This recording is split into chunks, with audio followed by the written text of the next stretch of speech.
Hi Virgo, welcome to Dream Profit. This is your August 2018 reading. I'm doing first week, second, third, and fourth using Cheryl Richardson's self-care cards. Magical Mermaids and Dolphins by Doreen Virtue with the Romance Angels, and the Psychic Tarot by John Holland. All right, first week we have disruption, friendship, and achievement. Very interesting. So in the first week, I do see something that you're going to get angry about. So I feel like maybe there's a disagreement between a friend. This could be a romantic relationship, or it could just be a friend, or it could be a colleague or partnership, because we don't know if this is business or love. But I will say that something is sort of disrupting your life, or with regards to this friend. I'm going to say friend for now. But it's really interesting because I see the achievement in the end. So this needed to happen moving forward, because it will result in an accomplishment of some sort. So let me just get some clarification on that, just because it is ending in something good. So let's get some clarification. I think I'm going to pick another card from the Magical Mermaids and Dolphins to clarify with. Okay, so we have an argument with a friend in the first week, but this is potentially something that needed to be done. It's almost like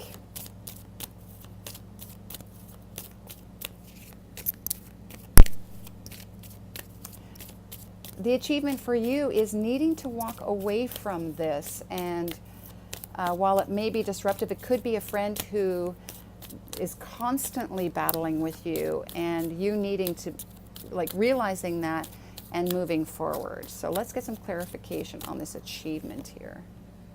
Self-employment. Okay, so I want to say that it potentially may be someone that you do work with that didn't quite work out. This person made you very angry, but it's something that needed to be done in order for you to move forward in your career. So maybe you didn't like what occurred. I'm also hearing too that perhaps someone in the workforce didn't do, like, sort of backstabbed you in the work field, but it backfired on them because you're the one who achieved something moving forward. You ended up getting the client instead of them because of what they did to you. It didn't feel good at the time, but in the end you win, so I wouldn't worry about that. What else am I seeing here? Yeah, I do feel like you're moving. You had to leave this situation. This working relationship wasn't working, and you knew you had to leave that. They weren't truly a genuine friend, and you're moving forward. This could be, this caused a rift that forced you to leave this workplace, and you're starting on your own in a new field. We might get some more clarification down the road. Okay, in the second week, we have prosperity begins, dream big, and boundaries. This is fascinating because you have self-employment, you have an achievement here. And so if I go back to the story where you're starting something new because of this outburst that made you angry, this new project has potential for growth. So it is starting, this is starting something new that has the potential to grow. It's starting small, you're planting the seed, you're taking care of that seed now, and it is growing. But it's also saying, whatever happened in the past, don't go back into negative thinking where, you're going to end up with small potatoes here. It's saying, continue to dream big, and don't confine yourself with limiting yourself by thinking that, you have to go after the smaller the smaller projects now. No, that's not the case. This will grow, and continue to think positive, and that it will grow into something huge, perhaps an orchard of fruit and blessings. And the boundaries here is also about you setting new boundaries with work colleagues, so that they're not going to end up infuriating you. Having boundaries that make sure that you're not seeing yourself in a limiting way, and that you will succeed. So it's having healthy boundaries and not allowing others to set boundaries on you that limit you. This is about you having healthy boundaries, and that and also the boundaries that you're creating for your dreams are not small. So you're really truly reaching out for the stars and expanding and realizing there are no boundaries to what you can do. Okay, so there is growth, there is so much potential for you and expansion, and to stay positive about that and not let anyone tell you otherwise. The third week. Okay, so this clearly is, the second week is to remind you not to think small, because it looks like in the third week you're starting to put yourself in your own self-limiting cell of, because this is your thoughts, this is your fear coming up and going, oh my gosh, what have I done? Maybe they were right, maybe I shouldn't have left,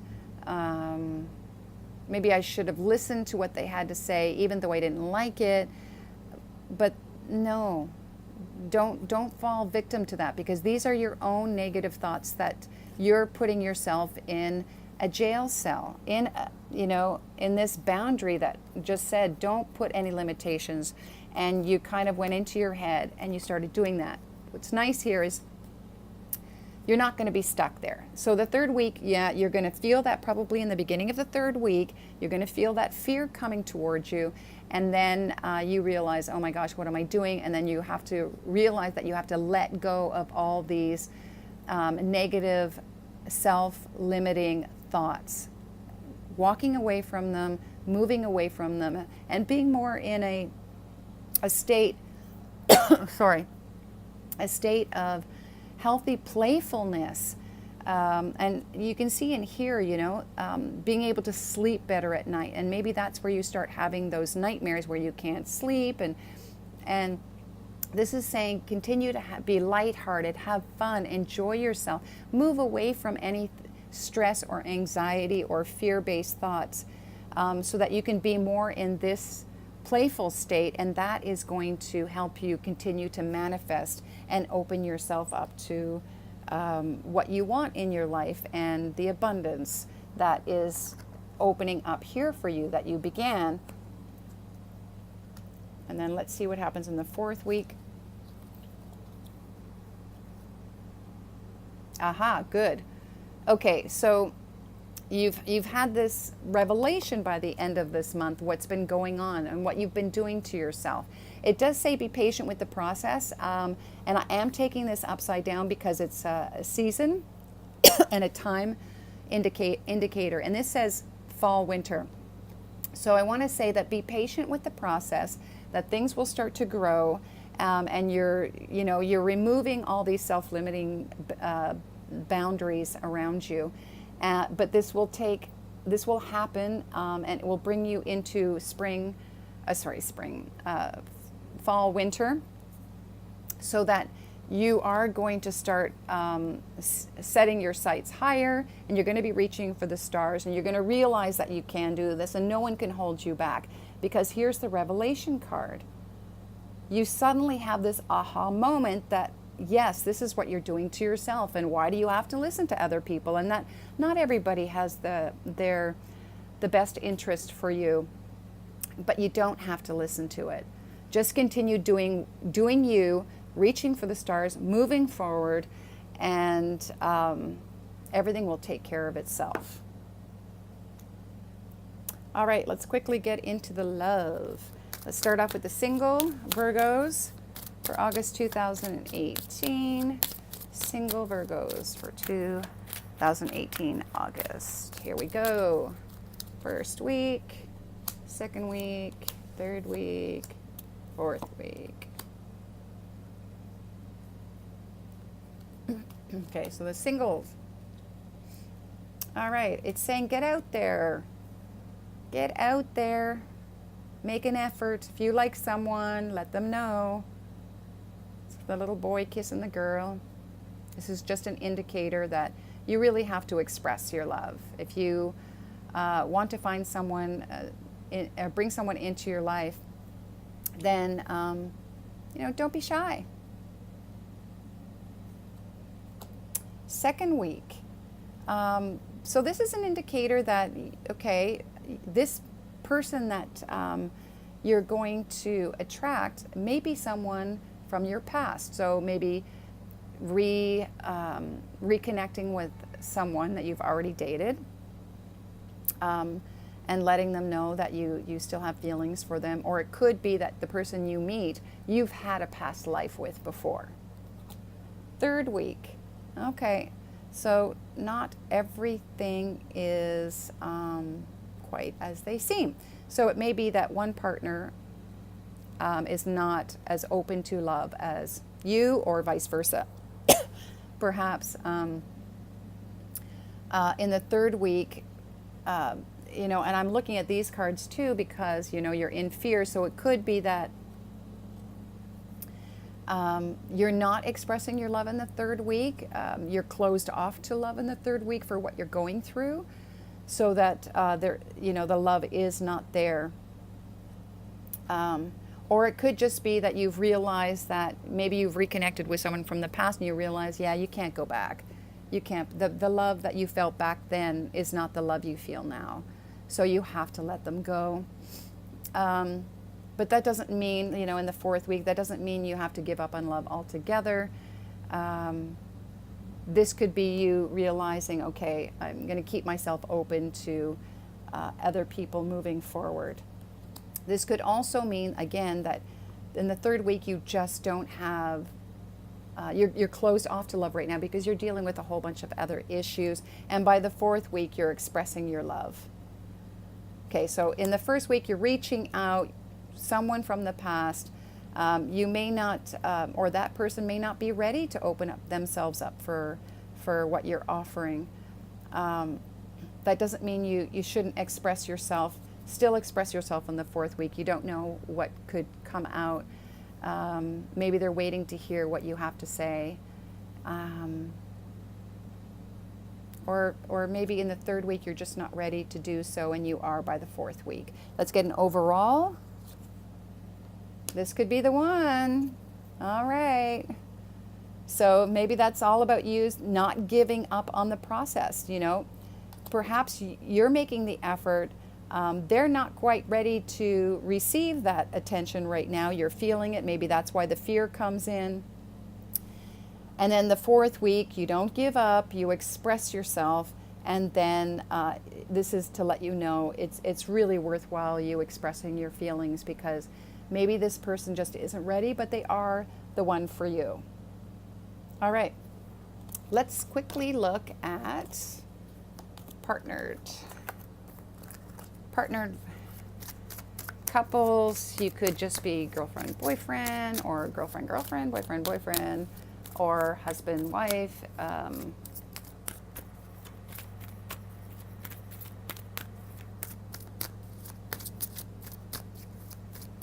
And this is not to be gender specific. It's just, for those who are married or those who are in serious relationships. Okay, one just popped out, so let's start. First week, second week, third week, fourth week, fifth week. Okay. Some trouble in paradise a little bit. First week, dealing with some family issues. So the relationship is taking a bit of a strain, dealing with the children, the kids. This could be family issues from the past, depends on your situation. But you're definitely, the relationship is taking a toll because of family issues. Okay. In the second week, okay, you've moved past the family issues. You're starting to be a little bit lighthearted again, sharing your energy, trying to rekindle the romance and relationship, spending some time with each other and just, flirting again and expressing the love. Maybe you've gotten past what you've had to deal with in the first week. Third week, though, we have pay attention to the red flags. So something is coming up again that you have to deal with. So it's saying, don't push these issues under the rug. Take a look at them, because it's just going to cause problems in the relationship again if you don't deal with them. You had to deal with them in the first week, then you tried to rekindle the flirting again, but something is still nagging you or the other person with regards to this relationship, especially when I see in the fourth week that there's some deception. So, and this doesn't necessarily mean that one or the other is lying to each other. This could just be that you're not, you're both putting on a front. Something isn't working in the relationship and you're afraid to let the person know how you really feel. And this is saying, take the masks off because it's just going to end up in more trouble. And, but if this is something stronger where, you or the other person is really being deceitful and lying about something in the relationship, you need to get to the bottom of it because you don't want to end, this could destroy your relationship. Deception can really rip apart a relationship. So get to the bottom of it before it gets worse, basically. But definitely, the red flags are there. Something does need to be fixed in this relationship. So really look at it. If you feel in your heart that something isn't right, speak up about it. Now, I did pull another card and I got new love. So this could be, okay, you're realizing that someone may come forward in this relationship and say, I'm sorry, but I've met somebody else and I'd like to move forward with this other person, which can be hurtful. Or if you really have worked on the issues and moved past them and taken off the masks and really expressed yourself authentically, maybe you're able to move the relationship into a new form of love between the two of you. This could be a new beginning in love for the two of you. So this decision here is all based on how strong your relationship is. There is something definitely out of balance here. The red flags are here to show you, so trust that. And get to the bottom, get to the heart of the matter. You have to get through the lies. You have to get through the masks. Don't cover it up with, oh, everything's fine, honey, and then, have this resentment boiling down underneath the surface. You can't do that. You have to release these masks, move forward, and be honest so that you can get to this deeper level, this refresh, new love, or else someone might walk out and find somebody new. All right. And for your final message, I am pulling from my Number Oracle app. And here it is. Let's see what number pops up for Virgo for August 2018. We have, the message is be in the moment, and it's 122. So I'm just going to look up 122. 122. In case that number means anything to you. 122, which is a 5. Generally, 5s are changed. Let's see what's happening. You are trying to do everything at once. Take a moment to decide what is more important now and focus on one thing at a time. Juggling too many things will leave you stressed and your energy depleted. You need more balance in your life. Having fun is just as important as carrying out your daily responsibilities. So don't forget, I believe that came out here somewhere, playfulness. If you spend all this time being stressed out about things that are out of your control, it's really going to affect your life. So it's telling you to remember, go out and have fun, play, flirt. Flirt with your partner if you're, together. But definitely, there is an element of being lighthearted as well, to move away from all the stress, because you also had it here, some disruption. So yes, it's important to deal with serious matters, but it's also important to have, you know, the other part of your life where you're having fun and enjoying yourself and taking yourself less seriously moving forward. All right, Virgo, enjoy your August 2018. Thank you so much to everyone who has subscribed to my channel and supported me by purchasing my Number Oracle app at the App Store. Thank you. Enjoy.